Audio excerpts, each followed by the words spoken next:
নমস্কার বন্ধুরা, সবাইকে স্বাগত জানাই শ্রাবন্তী কিচেন অ্যান্ড ডেলি ব্লগে। আজকে নিয়ে চলে এসেছি আরও একটা রেসিপি।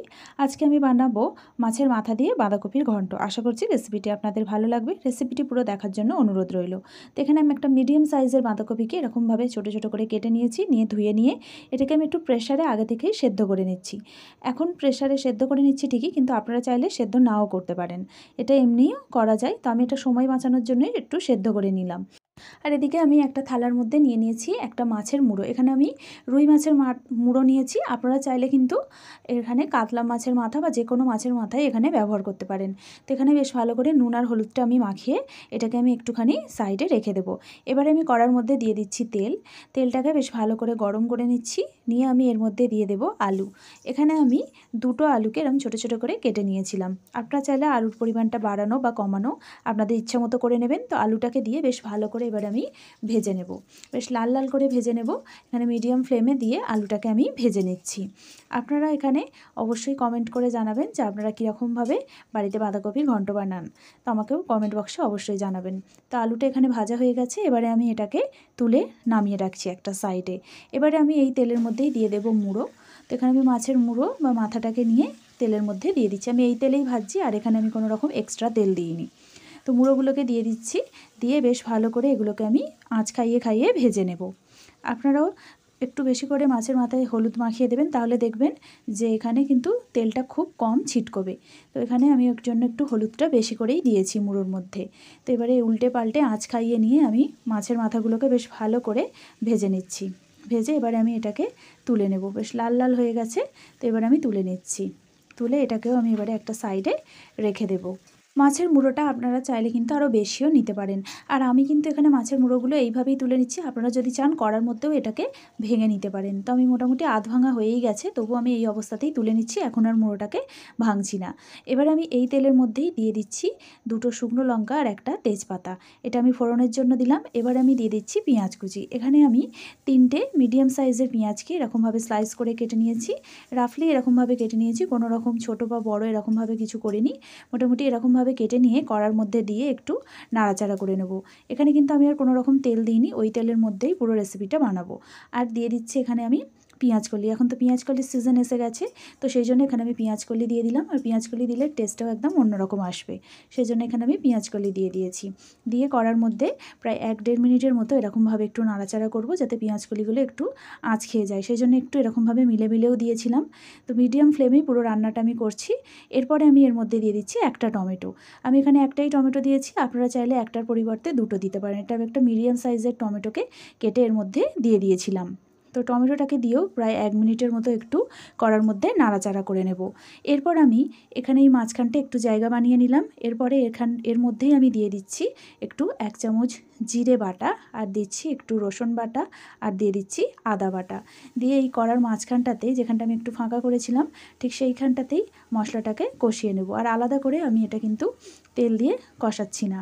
এখানে পেঁয়াজের মধ্যে যে তেলটা আছে এর মধ্যেই পুরো মশলাটা কষানো হয়ে যাবে। এখানে ফ্লেমটা এবারে আমি একদম লো টু মিডিয়ামের মধ্যে রাখছি।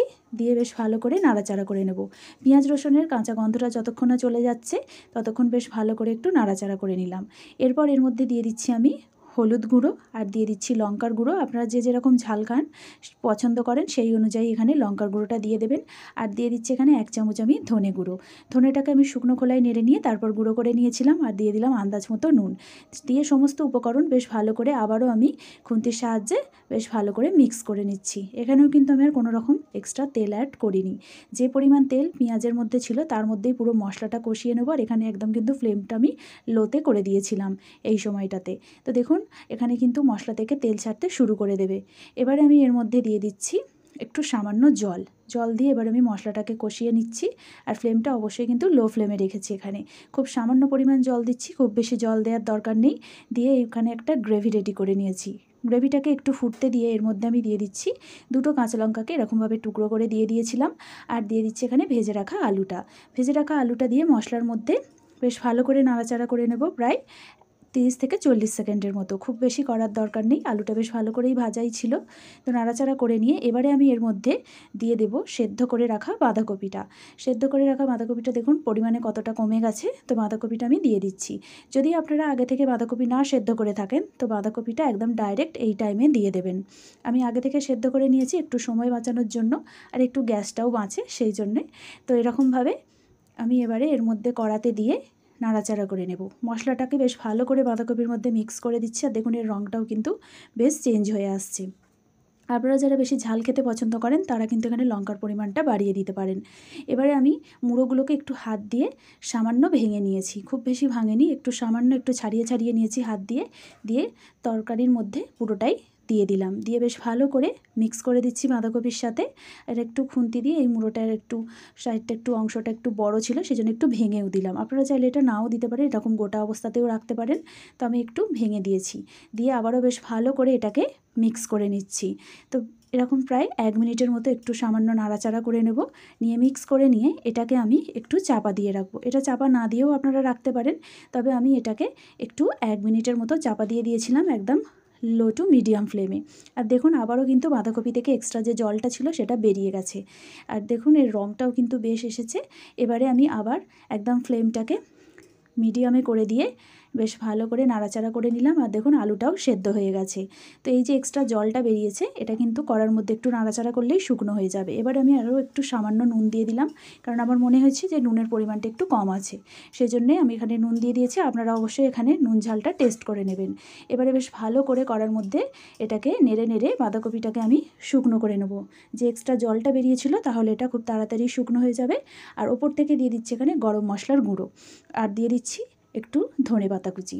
ধনেপাতা কুচি আর গরম মশলা দিয়ে আবারও বেশ ভালো করে এটাকে মিক্স করে নিচ্ছি। মিক্স করে নামিয়ে নেব। এবারে পুরো রেডি হয়ে গেল আমার বাঁধাকপির ঘন্ট। এবারে আমি প্লেটে সার্ভ করে দিয়েছি। তো বন্ধুরা আপনারা অবশ্যই রেসিপিটি বাড়িতে ট্রাই করুন। খুব ইজিলি এই রেসিপিটি বাড়িতে বানিয়ে ফেলুন, আর কমেন্ট বক্সে জানান কেমন লেগেছে। ভালো লাগলে লাইক করবেন, চ্যানেলটিকে সাবস্ক্রাইব করবেন। Bye bye.